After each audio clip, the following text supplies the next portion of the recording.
Good morning.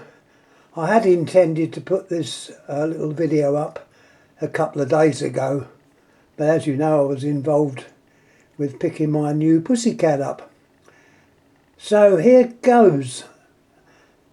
Normally this particular model, or the model made by the company I show you here, ITI, Indian Telephone Industries, are totally different to these. Okay, they're the same shape, outwardly look identical, but the innards are totally different. This one, however, is a bit of a mystery. Well, it's got the name on there, dated 61, and also got the same date under here from the industries. The number is what you see here, presumably BJL 11564-A9. And what we have, looking at the innards, I've taken it all apart. There's actually a fault on this phone. I don't know whether it's the dial that's slightly out of adjustment. I've thought I adjusted it correctly, but I obviously haven't. So I'm not too worried about this. This is in the collection. It's a bit of a novelty. I'm trying to think where I picked it up from. Possibly from one of the radio TV shows up north. I just don't know. But this is not, when you see these Indian phones advertised on eBay, they're not normally the same insides. They look the same outside but not inside. Here we have the other side of the base. Now remember, the base on the true Indian phones are normally got all the equipment on, but this one hasn't. And as you can see, telephone number 332. Here's a surprise. Mark 1. So it's in fact telephone 332 Mark 1, which we had suspected. You've got the innards there, where they all join up. A bit of more writing down the bottom. Kept it on there so if you want to have a closer look, it's there.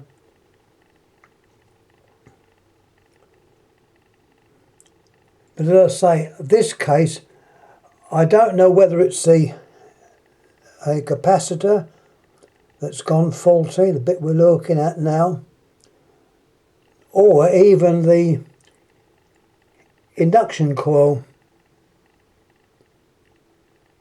which is shown up there where the windings are. I don't know. It's caused a bit of a problem, but nevertheless I will get to the root of it, so to speak. Also a thing, I don't know whether the British type phones have these little grills in them. This seems to be a characteristic which you find on the Indian phones. So that might be a little bit different. But all intents and purposes, this is a 332.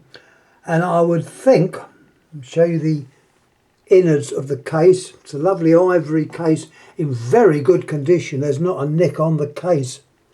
It's obviously lovingly looked after. It probably turned up because it had this fault on it. It intermittently won't dial out, and it's doing funny things. So I'm hoping it's either the capacitor, which I can probably nick one out of a spare bits I've got for 332, or the dial being out of adjustment.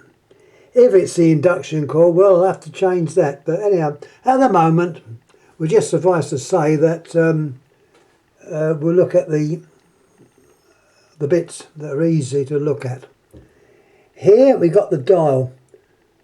Now, as I've said, these phones originally, the Indian Telephone Industries was helped by Automatic Electric of Liverpool. They did make their own dials then in India based on the automatic dial.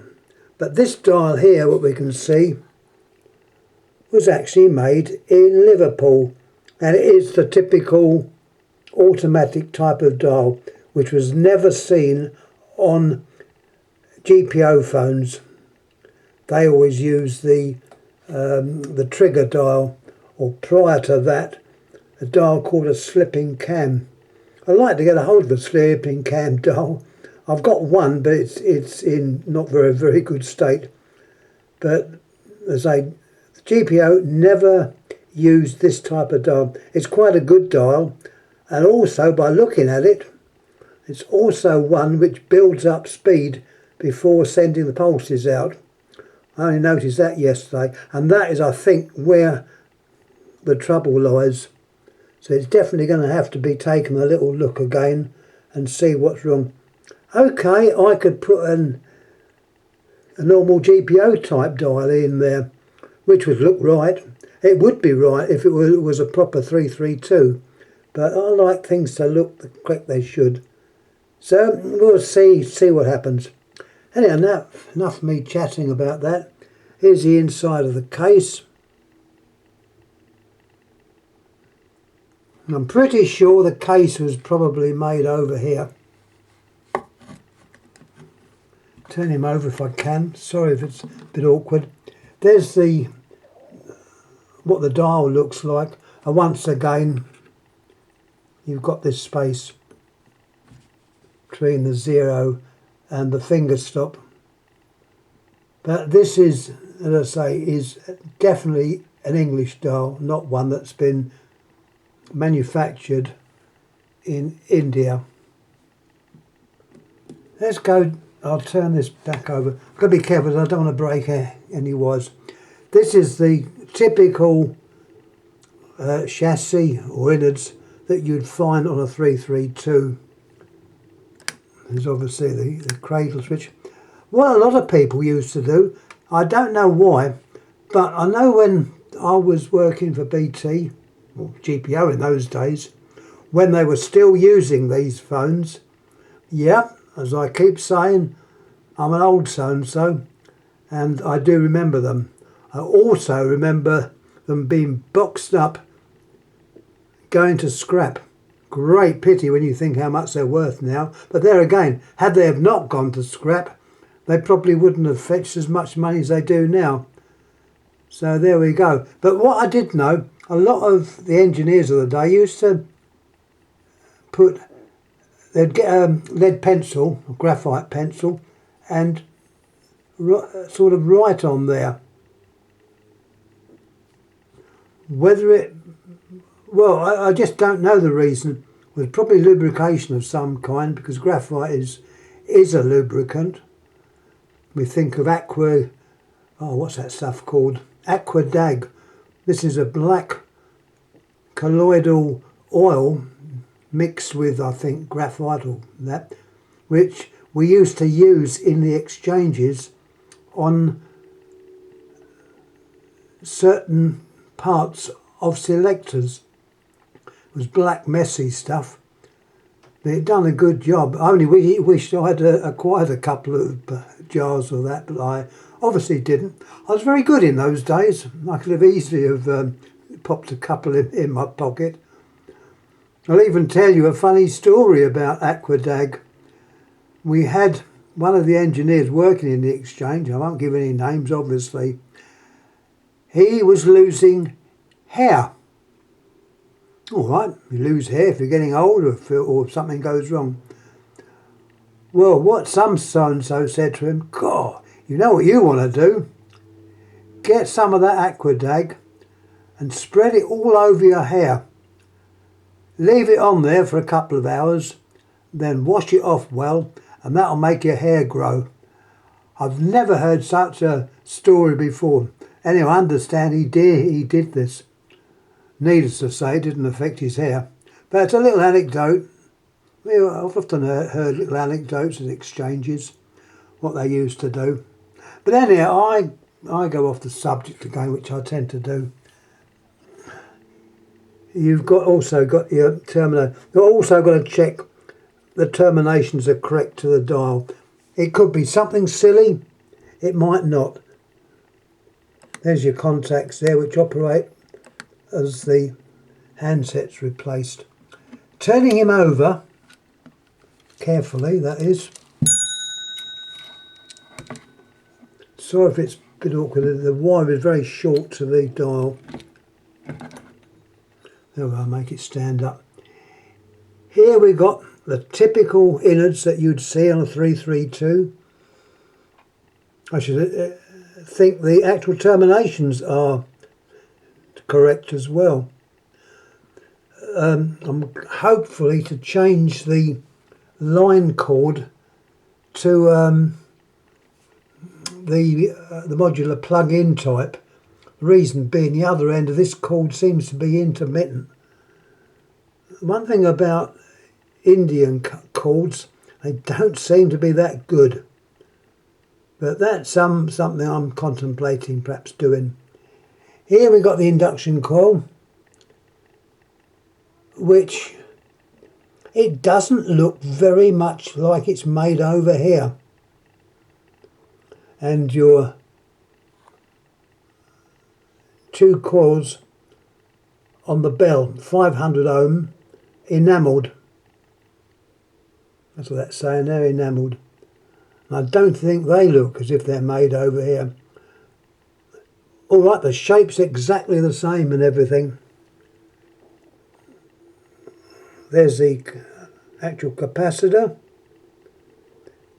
That could be a date on there. Oh no, 659. No, I don't know. I'm only surmising. But if this part is playing up, and capacitors do go down. If you're fiddling about with an old radio, they normally, first of all, check the capacitors and change a lot of them, particularly the electrolytic types. So that one might have gone, when you think 61, yeah, a few years ago.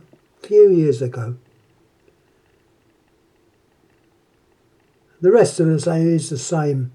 The handset, beautiful handset in ivory, and also whether that was made over here or in India, I don't know. It shows the ITI old trademark, in the shape of like a what they call it, a heart shape, ITI.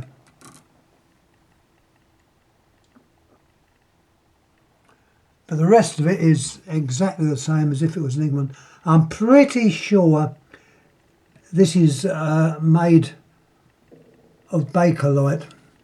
So once again, care in messing about with it, because Bakelite is very brittle. The wires coming out in both cases appear to always be black. And as I said before, the quality of the wire is not generally that good. So that is more or less all I've got to say about this phone. Don't know where I picked it up a few years ago now, but it's nice to know it's not the general type of Indian telephone of the 332 type that you would get. And this one, as I said before, I think was possibly made over here. Whether all the components in the works were made over here, I don't know. I've got my doubt.